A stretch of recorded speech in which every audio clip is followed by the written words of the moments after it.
मीरा और इरशाद भट्टी का इंटरव्यू। आज हम एक नफ्सियाती तज्जिया आपके सामने पेश करने की कोशिश करेंगे। जो कुछ भी हुआ, जाहिर सी बात है, सबको बेइंतहा अफसोस है, बहुत तकलीफ है लोगों को। जितने लोगों ने भी इरशाद भट्टी के बारे में बातें की हैं, हम समझते हैं कि इरशाद भट्टी ने बहुत गलत किया, उसे इस तरह से नहीं करना चाहिए था। बिल्कुल। आज की वीडियो में हम बात करेंगे इसी हवाले से। मैं हूं मोहम्मद जुबैर और मेरे साथ मौजूद हैं वजीहा जुबैर। नाज़रीन। देखें, इरशाद भट्टी ने जो कुछ किया, यानी उसने कुरेदने की कोशिश की मीरा की निजी जिंदगी, बिल्कुल। और ऐसे मौके पे जहां पे ये बात करने का कोई फायदा नहीं था। इसकी वजह से हम सब बहुत गुस्से में, हमसे मुराद पूरी कौम। मैंने जितने भी कमेंट्स पढ़े, मैंने बहुत लोगों के व्लॉग्स देखे, वीडियोस देखी, उनकी पोस्ट देखी, उसमें मैंने कमेंट्स पढ़े। 90% से ज़्यादा, 95% से ज़्यादा लोगों ने इरशाद भट्टी को गलत कहा है, और बिल्कुल सही गलत कहा है। बिल्कुल। क्यों?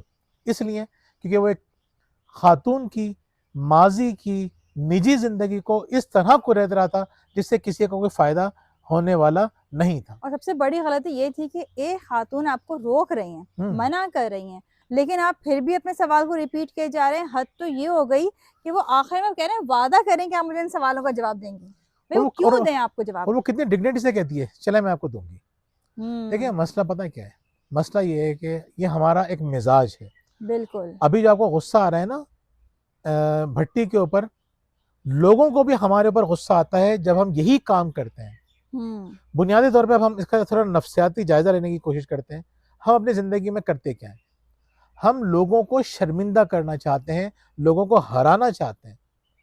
जहां जहां रिश्तों में शर्मिंदा करने की कोशिश की जाती है, वहां चीजें खराब होती हैं, वहां नफरतें बढ़ती हैं। मिसाल के तौर पे आप देख लें, घरों के अंदर देख लें, आप सास बहू की जिंदगी उठा के देख लें, आप नंद और भावच की जिंदगी उठा के देख लीजिए, आप मियाँ बीवी की जिंदगी देख लीजिए, आप बच्चों की और वालदेन की जिंदगी देख लीजिए। हम किसी को शर्मिंदा करना चाहते हैं। बिल्कुल। अच्छा, कुछ जगहों पे तो हमारी नीयत अच्छी होती है, जैसे वालदेन और औलाद को अगर देखा जाए तो वहां नीयत अच्छी होती है कि शर्मिंदा इसलिए करते हैं कि आइंदा वो ये गलती ना करें। लेकिन बाकी जगहों पे तो हम ये नहीं सोचते कि वो जिंदगी बेहतर करेगा, हम सिर्फ अपनी भड़ास निकालने की कोशिश करते हैं।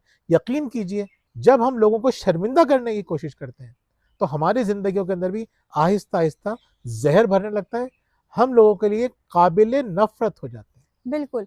दूसरी चीज में नजर आती है लोगों के अंदर कि हम अपना मकसद भूल गए कि जिंदगी में आने का मकसद क्या है। जब जिंदगी आपकी बेमकसद हो जाती है ना, तो फिर आप ऐसे ही काम करते हैं, दूसरों के मुतालिक कुरेदना, जानना, किसी के घर में ऐसा हो गया, क्यों हो गया, भाई अब उससे सवालात पे सवालात होंगे।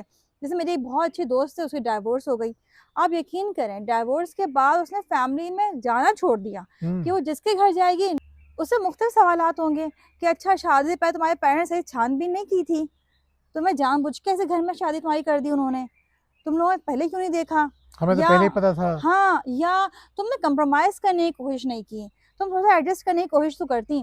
और बहुत सारी दफा तो खवातीन ने इनडायरेक्टली ये तक कहा कि आजकल की लड़कियां ना घर बसाने वाली नहीं है।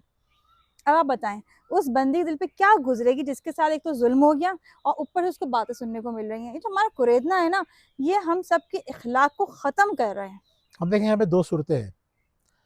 अब हम इसको दोबारा नफ्सियाती तजिया करते हैं। एक खातून है जिसको डिवोर्स हो जाती है, या जिसकी औलाद नहीं होती, या कोई और मसला है। अब दो चीजें हो सकती हैं, या तो उसकी गलती है या उसकी गलती नहीं है। बिल्कुल। अगर उसकी गलती है और आप उसको गलती बता के शर्मिंदा करने की कोशिश कर रहे हैं, तो आप कितना बड़ा जुल्म कर रहे हैं। वो आपके पास इसलिए नहीं आ रही कि आप उसके जख्मों को कुरेद के उसको और ज्यादा तकलीफें कर देंगे। होना क्या चाहिए था?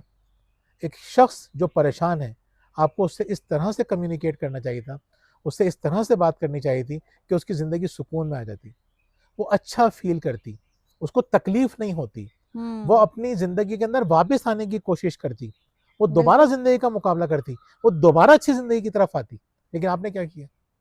आपने उसको अंधेरों में धकेल दिया, तन्हाई में धकेल दिया। तो ये छोटा गुनाह नहीं है। जिस तरह इरशाद भट्टी ने काम किया, अब उसको बार बार वजाहतें देनी पड़ रही हैं, और वजाहतें भी बिल्कुल ही बेबुनियाद किस्म की वजाहतों से लग रहा है कि वो और कितना बड़ा ब्लंडर कर चुका है। तो हम भी ये करते हैं। हम क्या कर रहे होते हैं?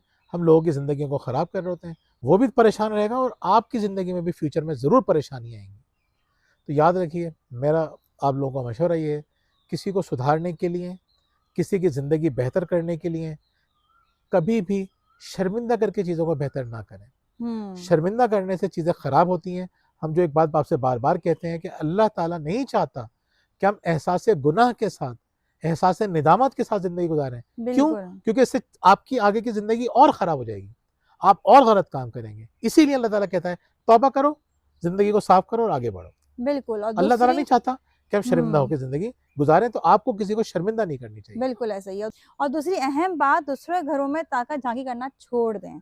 जो हम दूसरों को देखते रहते हैं ना कि उनके घर में क्या चल रहा है, मियाँ-बीवी खुश हैं, नहीं खुश हैं, बच्चे कैसे हैं उनके, या ये प्रॉब्लम हो गई तो क्यों हो गई है, उनको छोड़ के अपनी ज़िंदगियों में फ़ोकस करेंगे तो आप ज़्यादा खुश रहेंगे, ज़्यादा कामयाब होंगे। बिल्कुल, ये याद रखिए, जो दूसरों की ज़िंदगी में ज़्यादा नज़र रखते हैं ना, टाँग अड़ाते हैं, हुँ। उनकी अपनी ज़िंदगी आपको आम तौर पे बहुत ख़राब नज़र आएगी, बिल्कुल, तकलीफ़ में नज़र आएगी। ऐसे ही तो है। दूसरों की ज़िंदगी को जब आप फ़ोकस करेंगे, तो आपका फ़ोकस अपनी ग्रोथ से हट जाएगा, अपनी ज़िंदगी से हट जाएगा, अपने मकसद से हट जाएगा। ये बात उन्होंने सही कही है, अपना कोई मकसद हमारा नहीं होता। तो हम फिर ये छोटे-छोटे काम करते हैं। तो याद रखिए, इस बुरी आदत से अपने आप को बचाने की कोशिश कीजिए।